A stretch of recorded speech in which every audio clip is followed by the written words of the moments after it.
Hey, good morning, guys. Myself Rajiv Chandra Misra, and I have started a lecture series on Indian Contract Act. It is pre-independence law.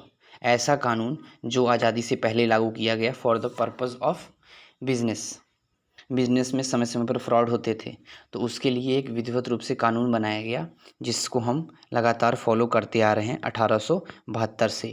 That is Indian contract act. So guys, इसमें पहले हम ये समझेंगे इसकी enforceable date कभी लागू किया गया। 1 सितंबर 1872 को लागू किया गया। इसमें टोटल सेक्शन 1 to 266 थे। समय के हिसाब से अमेंडमेंट किया गया कि इसको ईजीएस्ट बनाया जा सके। तो इसमें यदि हम सेक्शंस की बात करें तो सबसे पहले यदि सेक्शंस की बात करें तो इसमें यदि हम सेक्शंस की बात करें तो 1 to 75 सेक्शन ये हमें बताता है जनरल प्रोविज़न के बारे में कि जनरल प्रोविज़न होते क्या हैं। देन उसके बाद 76 to 123 it gives about the sales of goods act. 124 to 147 indemnity and guarantee, ये बहुत ही इंपॉर्टेंट टॉपिक है। Indemnity and guarantee is the most important topic जो हमेशा कहीं ना कहीं एग्जाम में पूछा जाने वाला टॉपिक है। फिर 148 to 181 बेलमेंट एंड प्लेज के बारे में बताता है। 182 to 238 एजेंसी के बारे में बताता है और 239 to 266 पार्टनरशिप के बारे में बताता है। इसमें 1930 में एक अमेंडमेंट किया गया और 76 to 123 section sales of good को हटा के सेल्स ऑफ गुड्स एक्ट नया बना दिया गया। देन उसके बाद 1932 को एक नया अमेंडमेंट किया गया जिसमें 239 से 266 सेक्शंस को हटाया गया पार्टनरशिप को, और उससे क्या बना दिया गया इंडियन पार्टनरशिप एक्ट। अब इसमें ये था इंट्रोडक्टरी पार्ट। अब हमको जानना है कि पॉइंट टू बी रिमेंबर, हम याद क्या कर सकते हैं, हमको याद क्या करने की ज़रूरत है।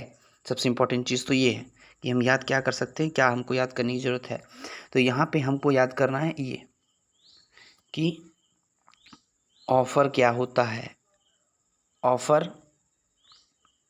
Means proposal. आप जब किसी को प्रपोज़ल देते हो, सबसे पहले आप जब किसी को किसी चीज़ के लिए ऑफ़र देते हो तो वो 2A में बताया गया है।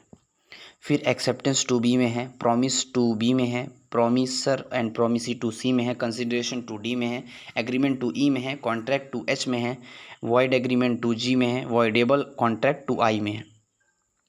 Then next we should learn the what is contract. अब क्वेश्चन कहता है कि कॉन्ट्रैक्ट है क्या, वास्तव रूप से कॉन्ट्रैक्ट क्या कहलाता है। तो कॉन्ट्रैक्ट को यदि हम अच्छे तरीके से जानें और समझें तो कॉन्ट्रैक्ट होता क्या, सबसे पहले तो हम ये समझेंगे।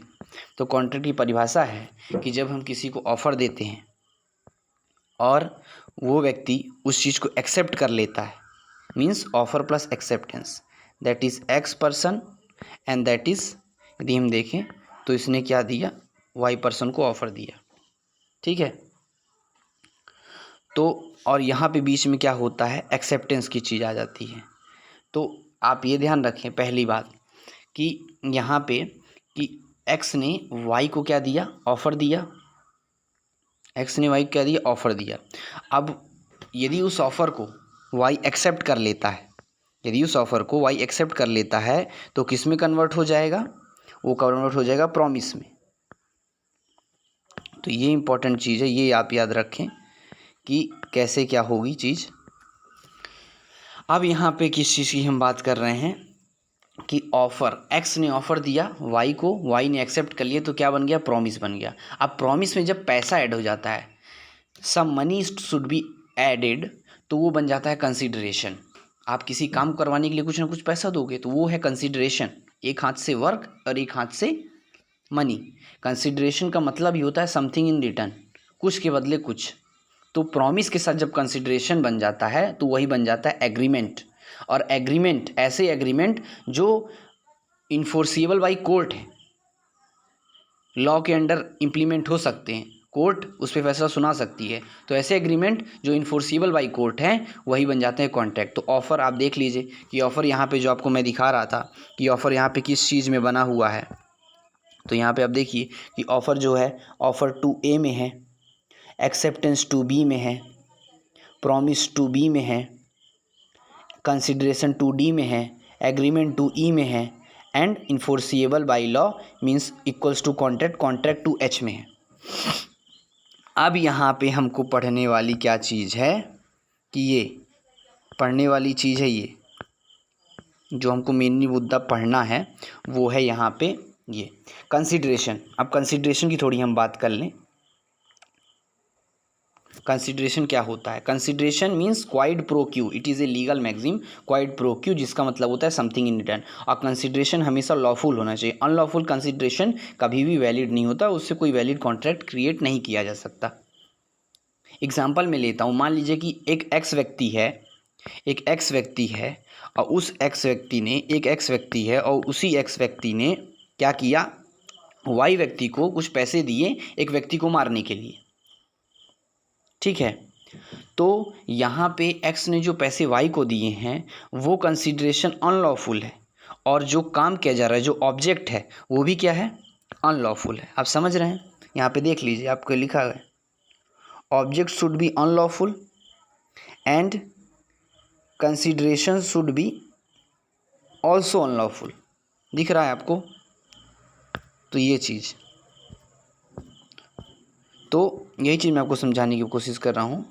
तो कंसिडरेशन यहाँ पे क्या होगा, ऑटोमेटिकली क्या हो जाएगा, अनलॉफुल हो जाएगा और कॉन्ट्रैक्ट वॉइड हो जाएगा। समझ में आ गया आपको? तो यही चीज़ है कि अब आपको बस यही याद रखना है कि यहाँ पे कि कॉन्ट्रैक्ट होता क्या है। कॉन्ट्रैक्ट होता है ऑफ़र के साथ जब हम एक्सेप्टेंस को ऐड कर देते हैं। आपने किसी को ऑफ़र दिया और वो सामने वाले ने एक्सेप्ट कर लिया तो प्रॉमिस बन जाता है, और प्रॉमिस के साथ जब मनी ऐड होती है तो कंसिडरेशन बन जाता है, और कंसिडरेशन और प्रॉमिस मिला के एक एग्रीमेंट बनाते हैं, और वो एग्रीमेंट यदि इन्फोर्सिबल बाई कोर्ट है तो वही हमारा क्या होता है, कॉन्ट्रैक्ट, सेक्शन नंबर 2H। तो ये ध्यान रखना है आपको सबसे इम्पोर्टेंट चीज़ कि हमारा जो वो है, हमारा जो क्या कहते हैं कंसिडरेशन, वो कैसा होना चाहिए, वो हमेशा और हमेशा, एक तरीके से हम कह सकते हैं हमारा कंसिडरेशन हमेशा क्या होना चाहिए, लॉफुल, नॉट अनलॉफुल। कभी भी अनलॉफुल नहीं होना चाहिए, लॉफुल होना चाहिए। और यदि अनलॉफुल हुआ तो कॉन्ट्रैक्ट ऑटोमेटिकली वॉइड हो जाएगा। अब मैं आपको ये बताता हूँ कि कौन कौन से एग्रीमेंट इन्फोर्सिएबल बाई लॉ होंगे, तभी तो कोई कॉन्ट्रैक्ट बनेगा। आप समझ रहे हैं ना? मैंने आपको क्या कहा कि प्रॉमिस के साथ जब कंसिडरेशन मिल जाता है तो वो एग्रीमेंट बनाता है, और एग्रीमेंट जब इन्फोर्सिएबल बाई कोर्ट हो तब जाके उससे क्या होगा, जब इन्फोर्सिएबल बाई कोर्ट हो तब जाके हम क्या कह सकते हैं कि वो हमारा कॉन्ट्रैक्ट बनता है। तो वही है कि एग्रीमेंट कौन कौन से हैं जो कॉन्ट्रैक्ट बनेंगे। तो उसके लिए हमको क्या पढ़ना पड़ेगा, उसके लिए हमको सेक्शन नंबर 10 पढ़ना पड़ेगा। सेक्शन नंबर 10 में बताया गया है कि कौन कौन से एग्रीमेंट कॉन्ट्रैक्ट बन सकते हैं। तो आपको सेक्शन 10 की हर एक कंडीशन को याद करना है। तो जितनी भी कंडीशन यहाँ पे 1 2 3 4 लिखी गई हैं, ये सब यदि फुलफ़िल होती हैं तो एक एग्रीमेंट जो है वो कॉन्ट्रैक्ट बन जाता है।